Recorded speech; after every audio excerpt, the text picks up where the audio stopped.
In today's video, I'm going to be doing an updated list of the top 15 Canadian players in the NBA right now. For those of you who watch my channel, you know I'm a huge Toronto Raptors fan, and at the start of this season, I made a video of the top 15 Canadian players before the season started, and I'm going to be going back and doing kind of an updated version of this today. I am Canadian, and it's really interesting to see how the talent in the league and the Canadian talent has really evolved and continues to get better, so I'm going to be making an updated list today. The first video that I made before the season of this did really well.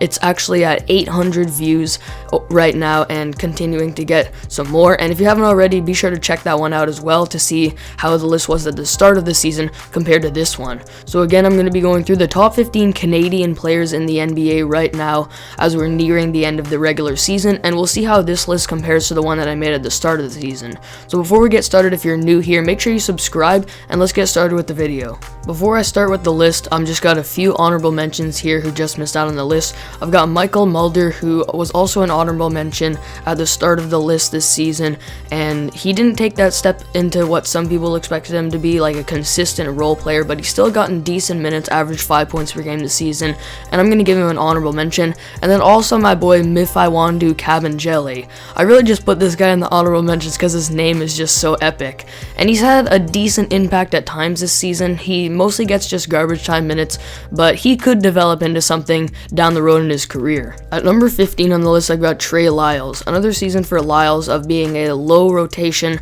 bench player and have a decent impact on the defensive end of the floor, along with being a pretty good rebounder and steadily cleaning up the glass, scoring pretty efficiently, and he pretty much has the exact same reputation as he did at the start of the year. At the start of the year, I put him 12th on this list, but a lot of other Canadian players have improved and surpassed him, so Lyles comes in here at 15. At 14th on the list, I've got Corey Joseph. Same thing, he's improved a little bit this year, especially since he's got traded to the Detroit Pistons. He's played 18 games with them and got a much bigger opportunity, and this season with the Kings, he was averaging 7 points and 3 assists, and ever since he's gone to the Pistons, he's been averaging 12 and 6, so he's really improved, and he's showing his impact when it comes to things like scoring at the rim, also being a really good overall playmaker, having great court vision and passing.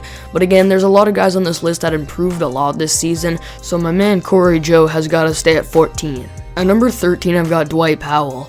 Powell hasn't come back from his Achilles injury nearly as well as I expected him to, but he's still having a decent impact on there in the court. There's been a lot of flaws to his game, and ever since he's come back from that injury, his three-point shot hasn't been there at all, shooting only 24% from three this season after showing promise of being a decent three-point shooter before that. His defense has been nothing above average, and his overall impact is not great and not as good as I expected it to be, but he still has a good enough impact to be number 13 on this list. At number 12, I've got Khem Birch, and Khem Birch has a really similar situation to Corey Joseph, where he played with the Magic this season for most of the season and was really like a low rotation bench player, and ever since he's gone to the Raptors, he's pretty much been consistently their backup center and is putting up around 11, 7, and 2 with around a block and a steal per game, and also being a really good defender, and that's the only difference between a guy like Khem Birch and Corey Joseph. I know they're different positions too, but Khem Birch's defensive impact has been really good this season, especially on the Toronto Raptors. His scoring around the rim has been really consistent as well, and his rebounding has been very good and especially valuable to this Raptors team. The Raptors' main flaw this season has been their rebounding. They rank dead last in the league in rebounds per game, and Khem Birch has come in there and provided consistent rebounding for them, and while they're not going to make the playoffs this season, they have a good chance to next season, and Khem Birch is going to provide a good impact for this team when it comes to rebounding, having a presence around the rim, especially on defense, and providing around double-digit per game scoring. I remember ranking Khem 14th on the list and not really thinking much about him at all with the first video, but he's improved tremendously this year. At number 11, I've got Tristan Thompson, and he's dropping a little bit from where he did on the original list, just because a lot of guys, as I mentioned multiple times throughout this video, have improved, and Thompson has pretty much stayed the same as he always has, really being that classic traditional big man, averaging around 8 and 8, doing a great job of rebounding, and pretty much always being around an average defender for a big man. Thompson hasn't improved much this season, but he did get traded to the Boston Celtics and has consistently been keeping up being that traditional type of big man. At number 10, I've got Nickeil Alexander-Walker. the cousin of Shai Gilgeous-Alexander, who's going to be really high up on this list. You'll see where he is eventually, but Nickeil has really improved this season and has taken that jump that I expected him to take, and he's actually moving up the most spots on this list. He was at 15 on the original list that I made earlier in the season. As I mentioned, you can go check that video out as well after you're done this one, just to see the difference between the two lists. But Nickeil has really improved this season. He's averaging around 10 points per game. He's going to continue to improve his playmaking and controlling the offense as his career goes on, and he's going to be valuable for this Pelicans team moving forward because he can stretch the floor. He's shooting around league average 3-point percentage this season as pretty much a rookie as his first full season. His efficiency isn't great yet, but it's going to continue to improve, and he's having a good impact when it comes to scoring for this Pelicans team. At number 9, I've got Brandon Clark. I'm going to be honest, I was a little bit disappointed with Clark this season just because I saw him as a main most improved player candidate, and I think he's a really good overall player, and I think later in his career he still could take that big jump and become maybe a 20-point per game scorer one day. He's very good in the pick and roll, does a great job of rolling towards the basket and getting easy buckets near the rim, great job at shooting floaters, and is a very consistent and efficient scorer, shooting 50% from the field this season and shooting very efficiently from 3 as well. And on defense, he's very versatile, and as he continues to mature as the player, is going to get better there as well. This season, he's had a pretty good impact with the Grizzlies as a role player, but as I mentioned, still hasn't taken that next step yet. Still only averaging 11 points per game, hasn't really got a big passing component to his game yet, and also needs to improve his off-ball defense and awareness and overall IQ. He's still very versatile on both ends, has a lot of potential, and could take a big jump in the near future, but for now he ranks here at 9 for me. At number 8, I've got Kelly Olynyk, and Olynyk can't rank higher because of his defense and how he's not a great overall playmaker or anything like that, but ever since he's been on the Rockets, he's been one of the most underrated players in the league. He's averaging 18 points per game ever since he got there on an insane 68% true shooting, and consistently has still been one of the better shooters and consistent shooters in the NBA. And people made fun of how he was traded for Victor Oladipo and that was a landslide of a trade, but Kelly Olynyk has proven that he still has a lot of value, and especially for the future, he's going to be a good, valuable role player for this Rockets team. His scoring's gone to the next level, and because of this, I'm putting him 8th on the list. At number 7, I've got Dillon Brooks, and on the original list I ranked him 4th. He's dropped a little bit this season, and it's also because of how players have improved and surpassed him, but he's been pretty consistent this season, has consistently been about a top 3 player on a team that like the Grizzlies, who's in a play-in spot right now. He's averaged 17 points per game for this season on 35% 3-point shooting, which is around league average, and he does it on very high volume, and 3-point shooting is really his main strength and what he provides the most for his team. Overall, his efficiency isn't great, shooting 42% from the field and 48% effective field goal percentage, but he's still been a pretty consistent scorer, and when he gets going, especially from 3, he can get really hot and provide a lot of scoring for this Grizzlies team, and is also a pretty good perimeter defender. He's a good player with a lot of promise as well, and I'm ranking him here at 7. At 6th, I've got Lou Dort, and the reason Lou Dort is ranking this high is because I think he's a top 15 defender in the NBA. He's so good at defending on ball, never gets beat off the dribble, and when he's defending in ISO situations, you're going to have a really, really tough time scoring against him. He's done things this season like guard LeBron James really effectively, is really one of the better on-ball defenders in the NBA, and it's really versatile as well, one of the best defensive guards in the NBA, and that's why he's ranking this high. He's shown for a consistent full season how good he is there, and he's also moved up a lot from the original list because his offense this season has gone to a whole new level. He's averaging 14 points per game, and the only reason I couldn't rank him this high in the original one is because of how he's pretty much a liability on offense, but his shooting and overall scoring has gotten a lot better this season, and he's still under average when it comes to offense and especially shooting, but it's not at the point where you can just completely leave him open and that he's a liability, and this combined with his elite defense puts him top 6 on the list. Kicking off the top 5 now, at number 5 I've got Chris Boucher, and he's been a top candidate for both the 6th Man of the Year and the Most Improved Player this season. Improved his scoring a ton this year, is averaging around 14 points per game, has been consistently the Raptors' best center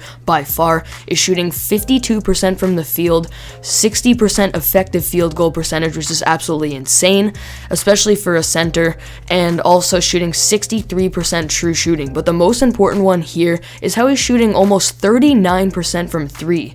And for a big man, this is obviously very impressive, especially on the volume that Boucher does it at, and how he's one of the best in the league at the pick and pop. He needs to improve his overall defense and get a little bit stronger before he can get higher on this list, but he's still a really good shot blocker and at times a really good overall rim protector, averaging around 2 blocks per game this season, and he's in the top 5 because of how his scoring has been extremely efficient this season, and now he's one of the best in the league at the pick and pop. At number 4, I've got RJ Barrett, and before the season, I had RJ Barrett around 6 on this list, and he's moved up to 4th, and I also predicted him as one of my top 10 possible candidates for the most improved player. And if you list the most improved players this season, RJ is definitely in the top 10.